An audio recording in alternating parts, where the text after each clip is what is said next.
Hello everybody and welcome back to a Bleach review.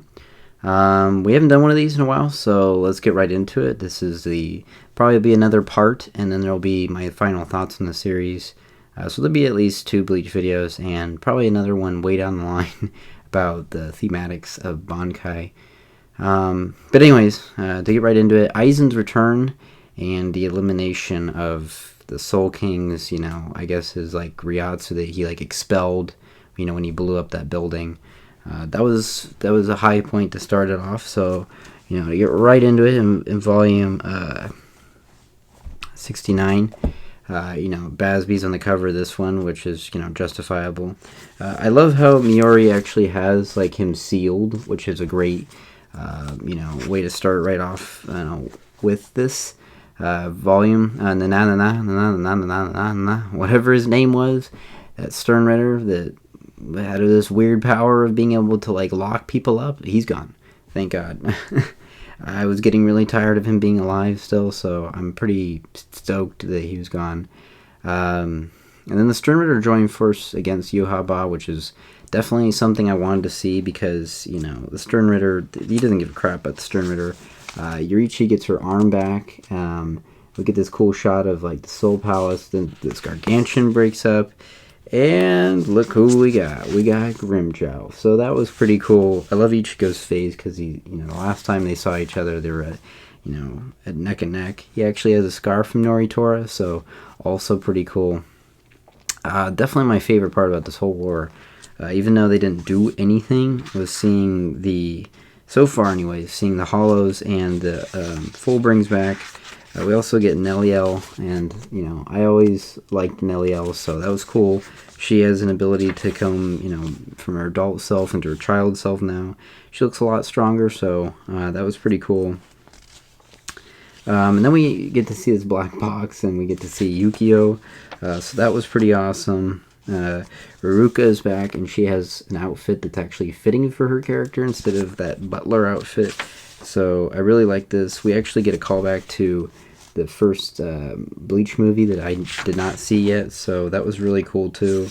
I love how Kisuke is like this war general, and he's able to just capture people like hey, we're trying to like take on this godly figure. We need your help because otherwise everything's gonna be gone. Also, it's kind of like this Sasuke syndrome. If you know Naruto, at the end of that series, Sasuke's like, if we're not fighting something, like villains constantly, then, if someone's not the bad guy, then there will constantly be this, hate that just bubbles up and, all this other, conflict. And it's so true.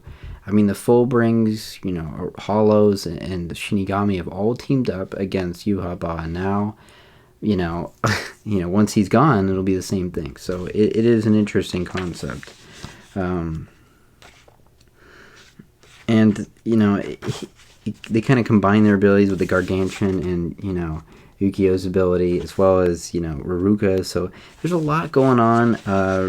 It works really well. And then, Yuhaba rebuilds the Soul Palace and into his own German look, so that was pretty cool. Definitely enjoyed that. We get the Basby thing with his whole flashback. We get a pretty cool shot of Ichigo looking at Varvel. If I can find it really quick. I don't think I'm gonna find it. Anyways, that's a pretty cool looking shot if you can find that. But Basby and Hashwolf duke it out for a bit, because this is part of his plan. I kind of, it's kind of a cool plan, them killing Hashwolf while he has the Almighty, but I kind of feel like it was half-assed. His real name is Buzzard Black, and his actual stuff that he's saying is like super true. They stole our Volson dig. It was his power to give. But he eliminated us. He threw us aside for, the Shustov and whoever he sees fit. And then Basby actually, fights him for a little bit. We see this flashback. And, I wish that it wasn't just 5 years, that it was several years that we actually see. He's got this kind of a cool crossbow. Clearly Basby has the talent, but yet, Hashwolf is the one that gave him the talent, which is really disappointing. We get some pretty cool, like, shaded panel shots of characters again. So yeah, it's a heartbreaking flashback between these two characters, because Yuhaba really just, brainwashed this poor kid, into thinking that, he was this valuable person that he needed, and it was his other half, and this kid didn't know any better, so... or maybe he did, and he just wanted to feel like he was needed. I don't know. I wish we got more about the Vanderreich, their whole thing. The whole Lichreich thing was amazing. That there was this country that existed maybe in the real world. I think in the real world, because Quincy's are humans, that he was taking over. So I do wish that there was like another, maybe like a tribe or like another, they were hunting down Fullbringers. So then Fullbringers would want to be in this war. Especially Ginjo. It would be really cool if he shows up in the final part, but I don't think so. And then, and the other thing, though, is kind of odd is, Basby has a pretty good fight with him, and he's actually pretty cool how he says, like, I wish, I didn't know losing to you wouldn't, it would sting a lot more, but it didn't. Jeremy, and again, Giselle was taken out for, like, the millionth time in this arc. Apparently, Grimjaw was one-shotted, and Hisagi was also one-shotted, which... Why include them? I mean, honestly, it makes the Stern Ritter Elite look better, but what's the point of including characters if they're not going to do anything? But yeah, this fight is really, really gross. I mean, it visually looks great. There's some pretty, it's very graphic. It's a pretty long fight. It does become a little bit tedious, but it's pretty cool. Permanent Punker Jets being the left hand of the Soul King is massively interesting. We find out the Soul King's name is Rio, so that's really cool. One of the more interesting concepts is the advancement and stillness aspect. Muri's in his study, and he sees this. It's like kind of like humanity, right? There's people that want to keep consistency and always want to keep things the way they are. Like they're conserving the world as it is. And then there's people that are like, well, we want advancement, we want science, and we don't even care what it costs. We want to just keep going, right? And it's like this like dichotomy. So it's like the Ryu's both of its hands. It's like a yin yang thing, I guess. I don't know. I think that's what he was going with. But the questions I still have is, does he have a Volson thing? Does he have a Shrift? It's unfortunate, but those are the things that just pop into my mind. When I'm seeing these fights.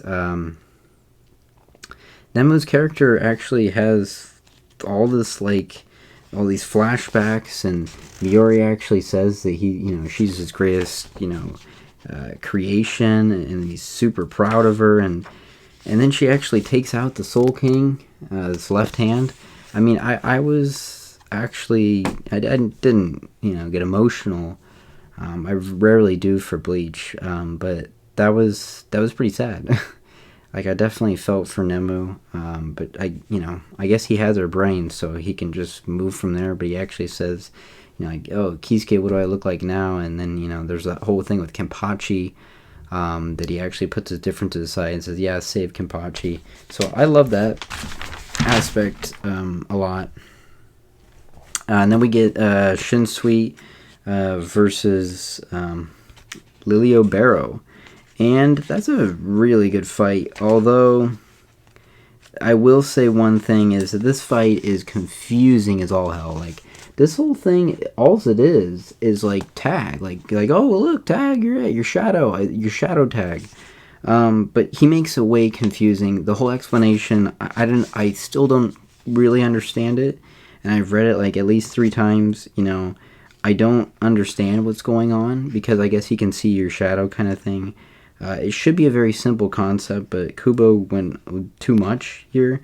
Also like how Lilio Barrow actually says that, like, oh, this is my bow. And considering Quincy's are supposed to, have this, it's pretty awesome that he actually says that this is my bow directly. He has the coolest Volson dig, activation. This is like a Bankai level activation.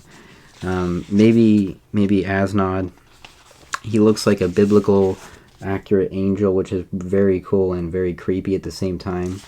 And he actually like put some serious damage on Shunsui. This is just one of the better fights in the series. One of the better manga fights, I think. The way that it's done, the way that there's panic, the way that he's like hiding in a building.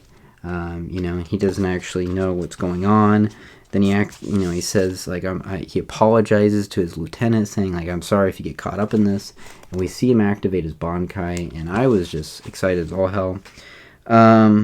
And then we get, Ichigo's group actually gets taken out relatively quickly by Askin. They get pushed to the side. Askin's a beast, as we see later on. Liliobero does actually get pretty messed up before getting cut down. There's this like really great dialogue too that Shunsui has with the Zanpakuto. I love how he actually kind of looks sort of more like her with the whole eye patch thing. Done really well. And then we get the finishing move. Should have been the finishing move. Even though I do like Neno's moment, I kind of wish that we didn't get the way that it was done. She actually has had a Zanpakuto this whole time. It doesn't have a blade, but it's really powerful. She's not, used to being combatively. We actually get to see Shunsui's, backstory, where he came, at least some of his time. So that was a pretty massively important detail. Why he has the pins in his hair, why he acts the way he does, why he has a kimono. So I love that. Shunsui's a fan favorite now to me. I guess Kira's alive. I don't really know why he's alive. And then really, we end with the Yoriichi and her brother teaming up with Kisuke versus Askin. So that's a really cool fight. I love it. It just feels like a classic Bleach fight. It's done. It's choreographed well. It's quick. It's fast. Askin's a beast. He survives this because of his immunity to things. And then later on, Yoriichi just keeps like amping it up. So Kisuke's science still surpasses Miuri as far as I'm concerned. It's really amazing to see some of these fights take place. Her full Shunpo. So I really enjoyed it, and I hope you guys enjoy this video too. There will be one more part to this, where I do volume 72 and 73, or 73 and 74. So look forward to that, and see you guys till next time. Bye.